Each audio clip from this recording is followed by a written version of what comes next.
Sejam bem-vindos, cartas maluquinhos, cartas doidinhos, eu sou o Patinhas. Cara, hoje a gente vai fazer um vídeo diferente, porque como a rodada acaba amanhã e começou hoje, né, mercado meio doido, a gente vai colocar aqui resumo, vamos escalar um time inteiro e já vamos dar a nossa escalação final. E aí eu não vou estar cumprindo tantos nomes, mas eu vou estar falando alguns gráficos aí que pintaram e ficam de sussurros cartológicos. Tranquilo? Cara, o nosso time cartolou, a nossa seleção recomendada fez 41,52, uma pontuação, cara, que deixou a gente um pouco bolado. Quais são as ressalvas a serem feitas para você que tá chegando agora e fala assim, pô, que pontuação sua. Cara, é o seguinte, no Cartologia, a gente preza muito pela estatística. A gente utiliza gráficos diferentes, a gente se pauta por média, desvio padrão. E, cara, no fundo, não é que o Cartologia é contra a intuição. Pelo contrário, pô, se você achava que o Jean ia dar certo, não tem nada mais legal do que você catar o seu celular, meter o Jean lá e, pô, vibrar com as defesas difíceis dele. Não tem problema. O problema é que o Cartologia sempre pensou assim, se o Patinhas vem aqui e ficar falando, eu acho, tô sentindo, por que é legal você seguir minha intuição e não a sua? Vai com o seu coração. Acontece que a gente só consegue agregar valor se a gente pensar diferente. Pensar diferente é pensando com as estatísticas. Tendo dito isso, colocar o Dalberto foi pesado. Foi pesado. Mas foi no momento da live lá, a gente queria fazer uma descontração. Cara, ele vinha de boas pontuações, mas trocar o Diego Souza pelo Dalberto custou bons 12 pontos aí. De resto, o que é válido pontuar? Bruno Henrique e PP foram decepções, mas ao mesmo tempo a gente sugeriu também o Claudinho e o Kaiser. Então, assim, no fundo, cara, faltou um pouco de sorte aqui no momento de coletar todas as nossas dicas e eu vou mostrar isso daqui a pouco no nosso resumo estatístico. Destaque para o meio-campo, que eu acho que deu muito certo. O Alisson, acho que era um erro já computado, foi um pouco melhor que o Jean-Pierre, mas ainda assim muito ruim. Thiago Neves e Arrascaeta trazendo para casa o que a gente esperava. Dupla de zaga também, eu fiquei muito contente com os resultados. Cara, um Kahneman sem SG fazendo 3 pontinhos, tá tranquilo. Sabino beirando 6 pontos sem SG. Um monstro dos desarmes, muito regular, e acho que isso casou muito com as análises que a gente fez, tá? Laterais a gente errou todos os nomes. Inclusive foi muito difícil essa rodada. Ou você acertou SG ou colocou o Diogo Barbosa. De fato, a gente acabou moscando um pouco aí no Diogo Barbosa, mas acabamos orientando por outros gráficos aí. Menino Tadeu conseguiu uma DD no vestiário aí, fazendo um mero 0.1. Assim, acertamos que existia DD, mas de fato, quando a gente colocou o Tadeu, a gente imaginava um pouco mais aí. Os outros nossos dois goleiros acabaram não convertendo DDs. Inclusive, essa foi uma rodada difícil para goleiro também. Nosso técnico fazendo 4 pontinhos ali dentro do que imaginava. Se você chegou até aqui, espero que você fique até o final desse vídeo. Por favor, confere a gente no Instagram, no @cartologiafc e no nosso Telegram, que a gente vai divulgar todas as nossas análises 100% grátis, é só baixar e se divertir. E se você já tá curtindo, pô, compartilha com seus amigos, porque isso ajuda muito a Cartologia. Cara, se a gente pegasse das nossas 23 dicas, a gente escala 11. Se a gente rearranjasse essas outras 12 junto com algumas das 11 que deram certo, qual que seria o nosso time máximo? E seria esse daí. De fato, cara, a gente sugeriu Claudinho, Diego Souza e Renato Kaiser, mas acabamos não preferindo ele no momento da live. Falamos do Citadini sobre como ele estava melhor que o Nicão, especialmente no modelo que o Cap joga fora de casa, e pontuamos que o Thiago Heleno vinha de boas finalizações, ele acabou confirmando isso nessa rodada também. Ali, as laterais, a gente trocou o Calegari pelo Vitor Luiz e foi do cocô pro ruim. Fato é que o time máximo fez 108,32. Se a gente resumisse a performance, ficaria assim, a média dos cartoleiros foi 31, nosso time recomendado foi 41, foi um número ruim, mas acontece, e o nosso time máximo batendo 108,32. Recomendamos 4 zagueiros, 3 deram certo e 1 não deu certo. 5 meias, 3 deram muito certo e 2 deram errado. 3 goleiros, só um acabou conseguindo converter uma DD, 2 deram errado. Você pode conseguir colocar os 3 como dando errado aí, se você quiser. Dos nossos laterais, aqui nós erramos todos. E atacantes, 3 deram muito certo e 3 acabaram dando muito errado. E em linhas gerais, recomendamos 23, acertamos 10, erramos 13 e acabamos errando o capitão também. Mas chega de falar da rodada que foi, vamos falar da rodada que vem e vamos para a nossa análise de meio campo. Ele voltou. O menino voltou, nós vamos voltar com o Thiago Galhardo para nossa equipe. Vamos voltar com o menino Patrick e vamos com o monstro Arrascaeta, que tem sido absolutamente emblemático no Cartola nas últimas rodadas. Se a gente olhar o mapa do confronto, se você tiver alguma dúvida de como que lê o mapa do confronto, confere o vídeo que está aqui na descrição, que leva para o nosso episódio de matemática, que explica como analisar cada um dos gráficos aqui do canal, como interpretar a zona verde, a zona amarela, para você fazer o melhor da sua leitura. Se tiver dúvida, manda no comentário daquele vídeo que a gente fica periodicamente respondendo a galerinha. Tranquilo? Então aqui para apontar, tem muito time na zona verde, tá? Acho que tem bastante meio campo aí para você pensar. A gente entreteve um pouco do Grêmio, mas o Grêmio vai bizarramente poupado para esse jogo contra o Fortaleza. A gente pensou no Curitiba, mas o Galdesani tem feito muitas faltas. Inter tivemos sim e muito o Raul. Contudo, eu acho que as peças com que a gente tem que estar, e aqui nesse vídeo a gente vai só colocar as peças que vão pro time, o Raul acabou perdendo pro Patrick. Mas, se você quiser fazer uma troca, tá aí a nossa primeira dica moderada. Segundo, se você quiser colocar o Vina, ele vem de 3 jogos muito ruins. E a partir do momento que a gente vê essa tríplice de 3 jogos que não só são ruins pela ausência de scouts decisivos, mas pela prevalência de scouts negativos. Por isso a gente vai estar dando um tempinho nele. Depois pintaria aí também o Botafogo, até porque o Botafogo fora de casa tem feito muitos gols, até de pênalti na época do Honda e o Caio Alexandre. Mas ainda vive um momento pavoroso. Por isso a gente vai estar prevalecendo em outros 2 times da Zona Verde, que são o Flamengo e o glorioso Internacional. O São Paulo tem 2 grandes pontos para valorizar ele. O volume de cruzamentos cedidos pelo Santos fora de casa é maior do que a média do campeonato. E a posse de bola projetada para o São Paulo nesse jogo está em 64% pelo nosso modelo. Inclusive, nos próximos, quando não for uma rodada tão corrida, a gente vai mostrar isso daí, porque a gente está com uma base nova de dados muito boa.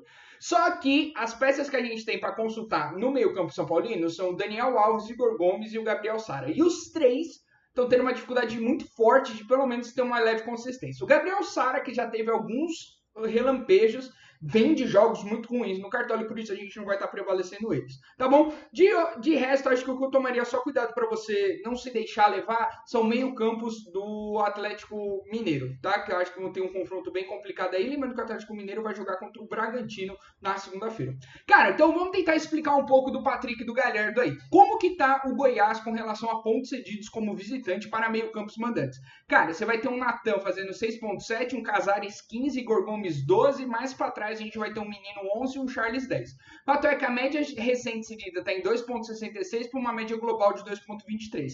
E o Internacional reencontrou suas boas graças meio-campistas, tá? Você vai ter um Patrick fazendo 12, Nonato 13, Maurício 10, Patrick 10, Edenilson 15. Fato é, cara, desde a 8ª rodada do campeonato, sempre teve o meio de campo do Inter, que em casa passou de 10 pontos. Patinhas 9.9 não é 10, pô, mas é bem parecido, né?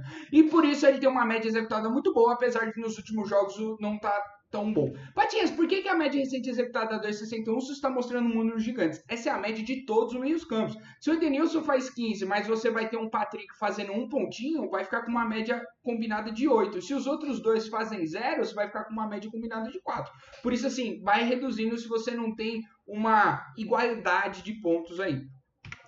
Se a gente olhar o radar, favorece como match verde, ou seja, aquele que um time executa acima da média e o outro cede acima da média. Finalização para fora, finalização defendida, com oportunidades de assistência. Lembrando que o Goiás toma mais que o dobro do que é esperado dos times do campeonato para meio-campistas com relação a assistências, e o Inter é um monstro de fazer gols vindo do seu meio-campo, tá? Nosso menino Galhardo jogando dentro de casa tem uma média de quase 1 gol por jogo, tá com saldo de faltas positivo, tá acima da média em finalizações, acima da média em assistências, tem cometido mais passes incompletos que a média do campeonato e recebido muito impedimento aí, mas a gente releva porque ele também é um dos jogadores que menos toma cartão amarelo e tá jogando contra um time que força bem pouco cartão amarelo, só olhar o menos 0,22 ali.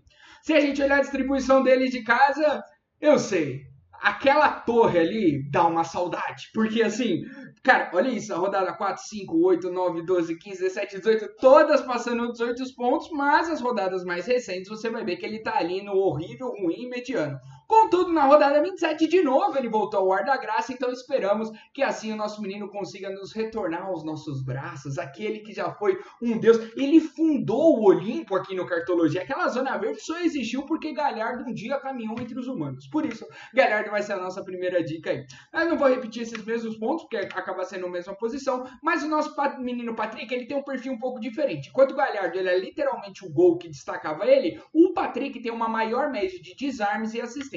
E vai mostrar que se você olhar as últimas pontuações dele, tem sempre aquela base azulzinha que a gente fica um pouco mais tranquilo, porque ainda que o Patrick não consiga fazer uma partida excelente, ou seja, ele não deu assistência, não deu um gol, pode acontecer dele fazer esse 4,70, 7,30 só de finalizações e desarmes, o que nos dá um pouco de segurança. Na medida que o Galhardo é um pouco mais errático, a gente vai com um jogador que em 63% das ocasiões passou dos 5 pontos jogando dentro de casa. Pode perceber que ele é muito mais caseiro dele do que quando ele joga fora, tá?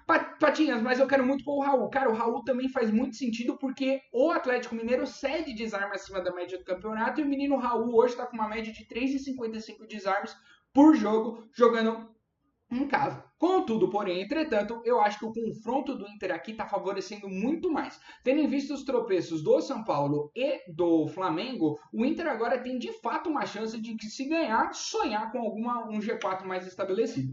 Aqui vamos tentar explicar o óbvio, que é um pouco do Arrascaeta, tá? Do ponto de vista do Ceará, cara, já tiveram mitadas no passado, mas nem tantos agora. A gente vai ver na rodada 11 e 13, um Bruno Tubarão e Rafael Veiga se consagrando lá, mas fato é, cara, que quando jogou contra o Santos, só o Pituca fez 6 pontos, depois vai ter um Mariano Vasquez como sendo o melhor pontuador fazendo 2,1 e o Rodriguinho com seus meros 4,9, tá? Uma média recente cedida bem baixa.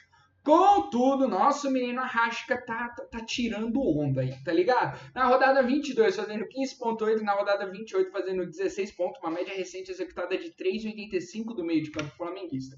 Tá com matches verdes para assistência, falta sofrida e finalização defendida, e se você olhar, o Arrasca tem uma média de assistência absurda, é quase uma assistência a cada 4 jogos, tá acima da média em faltas sofridas, não só isso, mas tá com uma média, um saldo de faltas positivo e acima da média em finalizações. É o caso perfeito do match do radar, em que o time cede muito com que o jogador consegue performar.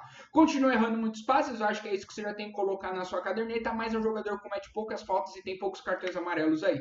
Se a gente olhar o passado recente, ele vai num solavancos, mas cara, dos últimos 5 jogos ele tem 2 gols e 2 assistências, tendo permanecido em todos os jogos com um volume de finalizações aí. Poderia sofrer um pouco mais de falta, mas tomara que ele tome mais porrada agora. Tranquilo? Lembrando que a gente sempre fala isso pensando no bem do jogador. Sem violência, só um pouquinho para dar ponto no cartola. Vamos para os nossos laterais. A gente vai estar recomendando Reinaldo e Vina. Tranquilo? Cara, vamos olhar um pouco do mapa aqui dos times. A gente pensou muito sobre algumas peças do Bahia e do Atlético Goianiense, porque eles são de fato um time que vão disputar quem dá mais ponto um pro outro aí. Seja o Atlético Goianiense em casa, que já eternizou alguns laterais, como o Bahia, que vem numa fase horrível, perdendo os últimos 5 jogos. A gente, infelizmente, não conseguiu pegar nenhum nome, cara. A gente olhou Dudu, pensou no Juninho Capixaba, ainda assim não conseguiu dar nenhuma atração. O Tricolor Paulista se encaixa na Zona Verde, tem um excelente retrospecto com seus laterais.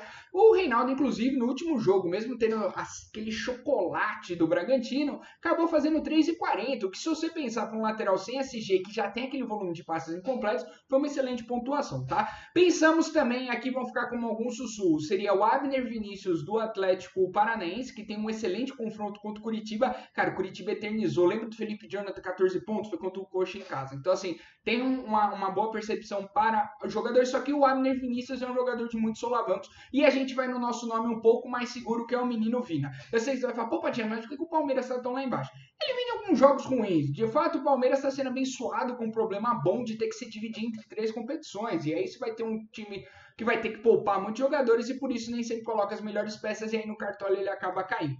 Tranquilo? Acho que o próximo nome que eu falaria também para ficar na sua mente é o menino, já falei, é o Dudu e o Abner Vinícius vão ser os sussurros cartológicos. Tranquilo? Cara, vamos olhar um pouco do que está sendo o Santos agora, especialmente o Santos se dividindo com a Libertadores e o Santos vai quase praticamente reserva contra o São Paulo. Vai ter um Felipe Luiz fazendo 7,3 e um Léo Matos 10,9 com um gol no último jogo. Média recente cedida de 5,58 e um São Paulo que em casa vem mais ou menos, tá? Mas vem mais ou menos com alguns SGs e é um sonho aqui disso acontecer sem o Marinho em campo. Igor Vinícius com 5,9, Juan Fran 7,4, Reinaldo 5,5 com média recente executada de 3,91. O que o radar favorece? Assistência, bling, e isso dá um match muito forte com quem é o Reinaldo, e oportunidades de gol e desarme, dado que o Santos já tomou muito gol de lateral aí, só perguntar pro menino Léo Matos.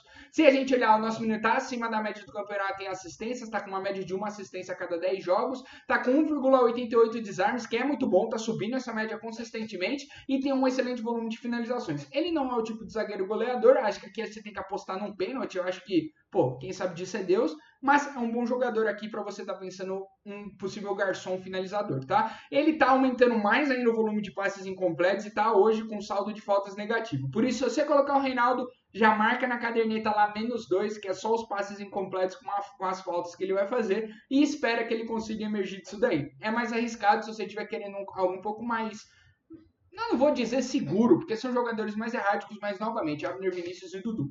As últimas pontuações dele em casa são caracterizadas aqui pela crescente no número de pontos que ele obteve e também por um volume bom de finalizações, está em todos os jogos finalizando, conseguindo SG no último jogo para dar uma salvada aqui. Ele em casa passou dos 5 pontos em 33% das ocasiões, mas é válido apontar que ele só negativou em uma rodada jogando em casa, que foi na rodada número 8.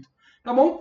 Por outro lado, a gente vai falar de um cara que é bem seguro, especialmente quando a gente mostrar o volume de desarmes dele. Cara, o passado recente do esporte é zero tranquilo.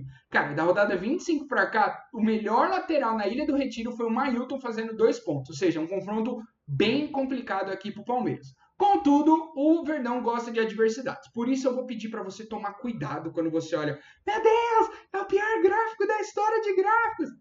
Cara, é um radar ruim. Mas essa é uma rodada que a gente está com poucas peças, de fato, para apostar nas nossas laterais e a gente vai ter que ir nos nossos medalhões mais seguros. Nosso menino Vina tá com 2.44 desarmes, mesma média de assistências que o King tá recebendo e tá com um saldo de faltas negativo, mas tem sofrido bastante falta. O que esperamos? O que esperamos aqui? Qual que é o sonho? O nosso menino parar de bater tanto, porque tá com muito cartão amarelo fora de casa, e que ele consiga manter uma boa média de desarmes. O SG não vai acontecer aqui nem ferrando, mas se sobrar uma assistênciazinha a gente sobe. Então aqui, novamente, não é mais um lateral de perfil goleador, não é um Diogo Barbosa da vida. Tá bom? Ele tem uma decrescente de pontos e jogando fora de casa ele nunca passou de 8 pontos. Contudo, é válido apontar que ele só negativou 2 vezes jogando fora de casa, ainda que sejam as rodadas mais recentes. Ele tem um perfil bem mais caseiro, mas aqui a gente vai ter que ir num medalhão um pouco mais seguro, porque a gente não teve muitos nomes. Vamos para nossa análise de goleiro, a gente vai ter indo com o nosso menino Douglas Friedrich. Cara, aqui no canal a gente sempre olha 3 métricas para goleiro, né? A média de DDs, 1.4 DDs jogando em casa, que não é o caso, ele vai jogar fora de casa, 1,4 DD jogando fora de casa, a cada 1,25 chutes ele acaba deixando uma bola entrar, que é um número baixo, mas a cada 1,78 chutes ele converte numa DD, por isso esperamos que por estar na zona verde, ou seja, jogando contra uma equipe que a cada gol cede uma DD, então o saldo fica positivo em mais 2, e um jogador que já passou da média de uma DD no local de jogo, consiga converter um lucro. Eu não acho que vai ter o SG, mas ele vai conseguir trazer mais DDs para casa. O que é legal falar é que o Atlético Goianiense hoje está chutando 35% das bolas no gol e convertendo cerca de 2% dela. É um time com os menores volumes de gol dentro de casa. Por isso, o sonho do SG, embora improvável, ganha um pouco mais de tração, mas é ressaltado por um time que chuta no gol, mas não consegue fazer o gol. E aí gera mais oportunidades de DD. Quais são os outros sussurros cartológicos que eu faço?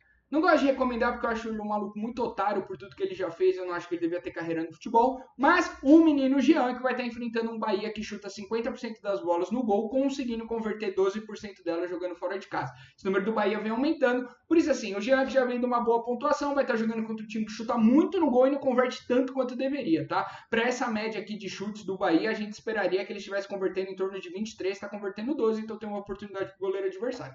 O segundo nome é o Thiago Volpe. Thiago Volpe vai estar encarando um Santos que chuta 45% das bolas no gol, convertendo menos de 4% delas, e por estar jogando com o time reserva, aumenta ainda a probabilidade de uma ineficácia na ofensiva santista. Se a gente olhar a distribuição entre o máximo e o mínimo projetado, a gente vai ter Fortaleza, Atlético Goianiense como um dos maiores projetados aqui. O Thiago Volpe está numa zona de maior risco, por isso que a gente declarou ele com uma maior ousadia. O Bahia está bem aqui na meiuca, a gente está projetando entre menos 2,5 e 8. E o Jean, conforme a gente falou, está levando em conta um antepassado muito forte do Bahia de eternizar goleiros mandantes, e por isso ele fica aqui numa zona mais verde. Patinhas daltônico. Fato é, cara, que no passado recente, por que a gente acha que o Douglas Friedrich vale a pena quando você escolher esse jogo?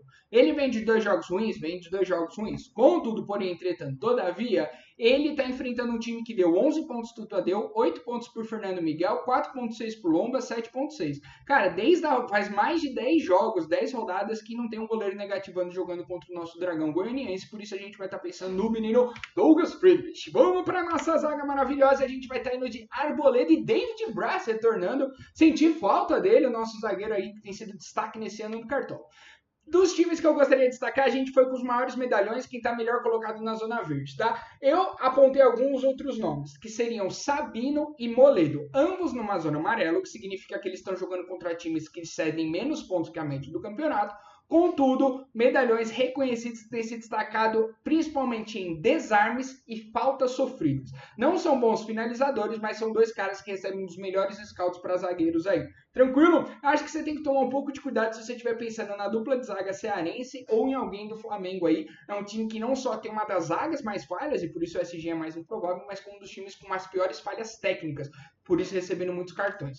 Se a gente olhar o passado santista, novamente, acho que vai refletir um pouco do que a gente conversou quando falou no Reinaldo, tá? Você vai ter um Castan 6.3 com um SG, Thiago Heleno 12.4 fazendo gol, Nino 9.9 fazendo gol, Daniel Avelar 7.2 fazendo gol, Marcelo Benevenuto. Então, tem uma oportunidade muito forte do zagueiro goleador. Um dos melhores referências em cabeça de área São Paulino é o menino Arboleda, porque o Bruno Alves, ele age um pouco mais como o zagueiro que mete o louco e sai correndo e chuta, mas o cara da bola aérea São Paulina é hoje o Arboleda, tá? Se a gente olhar, ele nunca foi o melhor pontuador, exceto na rodada 2 e na rodada 4, mas ainda assim a gente vai estar levando em considerações as observações feitas pelo time aqui do canal em competições que não sejam só o Campeonato Brasileiro. Média recente executada do Tricolor Paulista está em 4.37, uma excelente média recente executada, contra um time que está cedendo 4.72. O radar aqui, você vai ter um time, o Santos toma mais de 700% a média do campeonato em gol de zagueiro, ou seja, haja bola na área santista. Mas temos oportunidades também em finalização defendida, que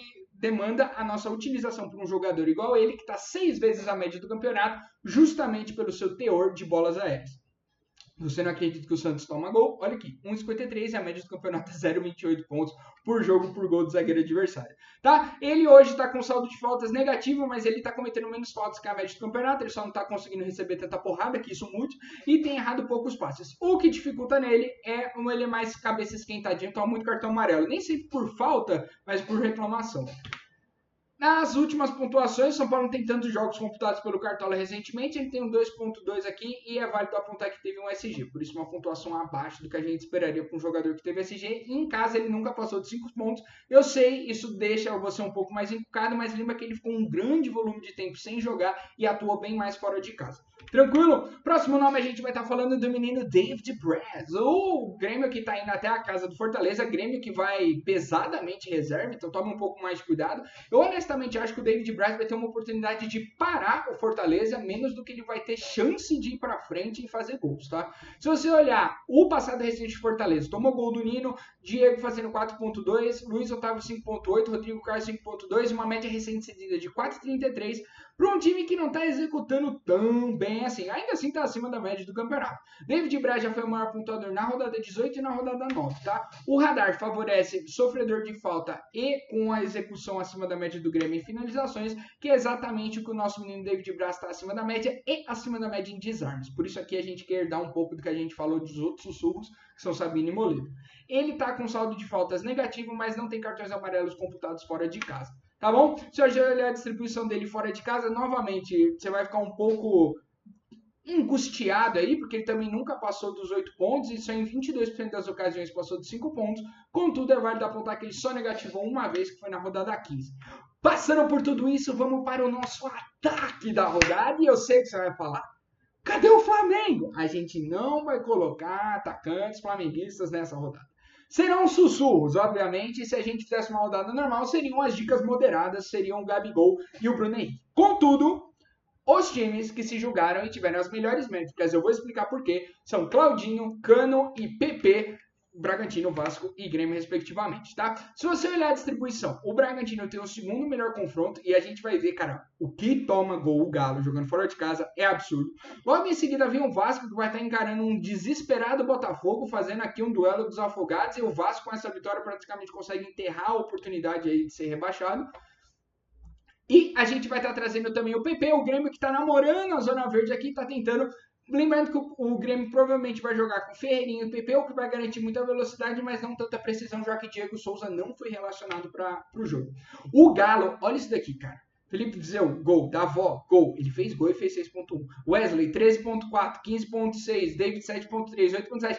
Cara, tirando Renato Kaiser, que foi incapaz de fazer gol contra o Atlético Mineiro, todos os outros Mentira, teve o Robson também que não. Mas todos os outros atacantes mandantes conseguiram fazer gol no Galo. O Galo é reconhecidamente um dos times com a pior defesa visitante e casa muito bem com o nosso menino inspirado, o meia atacante, um filho de Galhardo, há quem diga, menino Claudinho. Até sem scouts decisivos ele faz muito gol e a gente vai ver isso nas pontuações, imitando depois do Chocolate Bragantino em cima de São Paulo. Média recente executada do ataque do Bragantino está em 6,18 versus uma média recente cedida de 3,42 aí do Galo, dado que a média geral dele é 4,14. Ou seja, esse radar representa muito bem. A gente quer um atacante que não necessariamente ofereça tantos gols, mas que consiga manter as suas assistências, desarmes e finalização. E esse é o Claudinho, se algum dia existir um retrato melhor do Claudinho. O menino está acima da média em todos os scouts, mas destacado principalmente pelo alto volume de finalizações. Cara, ele está quase 5 vezes a média do campeonato em finalizações no gol e 2 vezes a média do campeonato em finalizações para fora, tendo um número de desarmes semelhante a de muitos laterais aí do campeonato e é 3 vezes melhor do que a média do campeonato em garçom, tá bom? Ele erra muito passe, mas é um pouco do protagonismo que ele tem dentro de jogo. Tá com saldo positivo de faltas, toma pouco cartão amarelo e impedimento quase inexistente. Se a gente olhar a distribuição dele jogando em casa, ele só passou de 0 2 vezes, foi na rodada 14 e 18. De resto, nas outras 81% das ocasiões, o menino passou de 5 pontos. Cara, é segurança demais, é um cara que consegue se destacar mesmo em jogos difíceis, por isso vai ser a nossa escolha aqui. Do outro lado, a gente vai do menino que tá brincando. Patinhas, piada bosta. Fato é, cara, que o Botafogo nessa fase não chegou por acaso e deu muito ponto pra isso acontecer, tá? O Botafogo jogando como visitante deu 14 pontos pro Neilton, 7,4 pro Yuri Alberto tomando gol, o PP fazendo 2 gols, Duco fazendo 21 pontos, Jô, Gabriel, Janderson, a fila é extensa de quem conseguiu mandar um beijo pra mamãe depois de fazer o gol jogando contra o Botafogo em casa. O Vasco não tá tão fácil, mas o menino Luxemburgo chegou e ele já fez 2 grandes mudanças. Uma, ele colocou o Pikachu um pouco mais avançado e acaba sendo uma boa oportunidade ofensiva para o Vasco. E o menino Cano ganha um pouco mais de liberdade, tendo ele feito 12 pontos na rodada 25. O radar favorece mais o perfil goleador, mas de fato é quem tem mais oportunidade de finalização, então a gente não quer aquele cara de suporte, tipo o Luciano. É o menino que pega a bola e chuta, e se tem alguém que pega a bola e chuta, é o menino Cano. Tá com uma média de 1 gol a cada 2 jogos, jogando em casa e acima da média de finalização defendida e finalização para fora. Ele em casa não é estelar, tá? Só que acontece que ele nunca negativou, em 40% das ocasiões ele passou de 5 pontos. Por isso a gente vai dar um pouco de voto no que é o nome mais ousado no nosso ataque aqui. Por fim, a gente vai colocar a nossa segurança, pra gente respirar, que é o menino PP que vai estar jogando Fortaleza. O Fortaleza cedido muitos pontos para ataques visitantes. Eu sei que o Grêmio vai estar jogando com um time reserva, mas ainda assim tem um potencial ofensivo muito forte, tá? Bruno Henrique 5.3, Kleber 9.7, Luciano 15, Wellington Silva 8.4 demonstram um time que fornece muito ponto para os atacantes adversários. Patinhas, mas por que o Bruno Henrique fez 5 e aqui a média recente tá 1? Porque nesse jogo teve aquele, né, metendo louco que foi o Gabigol e aí por isso a média caiu bastante. Se você olhar o PP, ele já foi um dos maiores pontuadores jogando fora de casa, fazendo 7.1 e 9.1, e a média recente executada do Grêmio atualmente está maior do que a média normal executada. Favorecimento é de um perfil de goleador desarmador, ou seja, bem diferente do que a gente conversou agora do Vasco, é aquele cara que consegue fazer o gol, mas ele volta bastante para marcar e nisso ele consegue desarmar e sofrer faltas. Casa muito com o nosso menino PP. O menino que hoje está com uma média de 1.63 desarmes por jogo e um saldo de faltas extremamente positivo. Então, 1.63 mais 1.22 vai dar 2.85. São 3 pontinhos só de scouts não decisivos e frequentes no jogo. Se ele conseguir um golzinho tranquilamente passando dos 10 pontos, vai ser para amarrar o nome da nossa seleção cartológica aqui. Cara, ele jogando fora de casa em 54% das vezes, ou seja, mais da metade das vezes ele passou de 5 pontos. Ele vem de um 7.4 e um 9.10, demonstrando que até quando ele não consegue, né, de fato, fazer um scout decisivo, ele sempre participa do jogo com desarmes e faltas. Por isso a seleção cartológica e o fim do vídeo. Se você gostou, cara, desse vídeo nesse formato mais tudo de uma vez misturado e não um vídeo de cada, comenta aí, pô. Se você comentar, talvez a gente estude mudar isso para as próximas rodadas, né? Muda um pouco do trabalho aqui do canal, mas a gente sempre quer ouvir um pouco de você. E se você gostou, se é a sua primeira vez aqui, você falou, caraca, eu nunca tinha visto tantas análises diferentes, acho que o formato que você mostrou os dados foi muito bom, bem melhor que ficar usando aquela barrinha de média, ficou ouvindo um monte de eu acho, pô, se inscreve aí, ativa a notificação, compartilha com seus amigos e ajuda a gente a chegar na meta que, cara, tá chegando cada vez mais rápido dos 2.000 inscritos, tô cada vez mais feliz com que o canal tá chegando e vamos crescendo junto. Convido você a conferir o nosso Instagram, no @cartologiafc, e o nosso Telegram, onde a gente vai divulgar todo isso daqui, todo esse book, 100% grátis, cara. Vai estar lá um PDF para você baixar, curtir, compartilhar com seus amigos da forma como você quiser. Nossa seleção cartológica vai então Renato Gaúcho, o menino Douglas Friedrich, David Braz Arboleda, King Naldo e Vina, Thiago Galhardo de capitão, Patrick Arrascaeta lá na frente com Claudinho, Pepe e Cano. Tranquilo? Espero que vocês tenham gostado. Então, como sempre, e mais uma vez, vai Cartolinha!